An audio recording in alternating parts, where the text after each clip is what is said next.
আজ আমি দেখাবো টাইম ফুল গাছ কী করে লাগাতে হয়। তো সকালবেলা চোখ মুখ ধুয়ে আমি একটুখানি ছাদের পাড়ে গেছিলাম, আর প্রকৃতিটা দেখো এখনও মেঘলা। আমার এই লেবু গাছে একটা লেবু হয়েছে, আর এই বেগুন গাছটাতে অজস্র পরিমাণে বেগুন ধরেছে।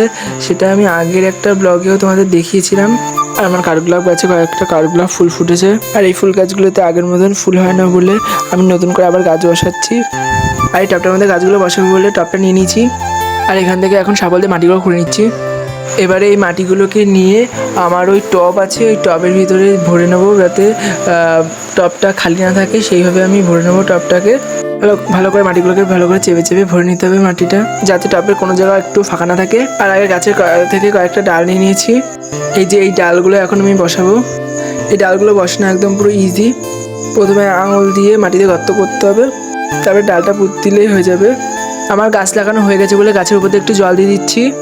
আমার ভিডিওটা যদি ভালো লাগে অবশ্যই লাইক করে দিও চ্যানেলটাকে, আর সাবস্ক্রাইব করে দিও। আর রাতে খেয়েছি আমরা জগন্নাথ ঠাকুরের প্রসাদ পোলাও।